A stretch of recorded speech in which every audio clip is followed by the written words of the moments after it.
बात जब उसूलों की आ जाए तो टकराना जरूरी है। बात जब उसूलों की आ जाए तो टकराना जरूरी है।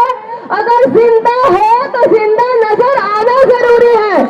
ये बात वसूलों की है, क्योंकि एक तरफ नरेंद्र मोदी का जो नकाब था, जो 25 सीटों से राहुल गांधी जी ने कहा कि वो प्रधानमंत्री बने, और 25 सीट में किस तरह से वोटों का चोरी हुआ है ये प्रूफ किया जा रहा है। हमारे राहुल गांधी जी प्रूफ कर रहे हैं कि वोट चोरी हुआ, और बीजेपी और इलेक्शन कमीशन टाल मटाल कर रही है। और दूसरा लड़ाई है जो तृणमूल सरकार के खिलाफ।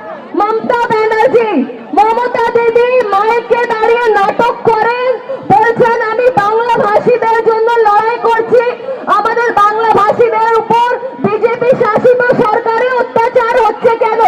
কিন্তু এই মঞ্চ থেকে যেটা আমাদের মূল ইস্যু হলো সেটা হলো বাংলা ভাষীদের নয়, বাংলার পরিযায়ী শ্রমিকদের উপর অত্যাচার হচ্ছে। আর তার দায়িত্ব মুখ্যমন্ত্রী মমতা ব্যানার্জিকে নিতে হবে। আজকে পশ্চিম বাংলায় কোনো কর্মসংস্থান নেই, তার জন্য এখানকার যুবক যুবতীদের অন্য রাজ্য গিয়ে কাজ করতে হচ্ছে, সেখানে তারা হেনস্থার শিকার হচ্ছে। তার জবাব মুখ্যমন্ত্রীকে দিতে হবে। এই কথাগুলো আপনারা আরো বিস্তারিত ভাবে আমাদের নেতা জননেতা অধীর রঞ্জন চৌধুরীর মাধ্যমে শুনবেন।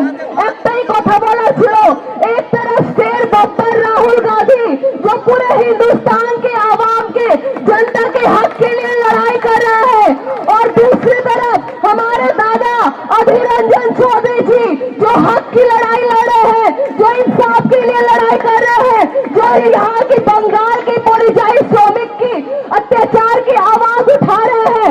ये दोनों शेर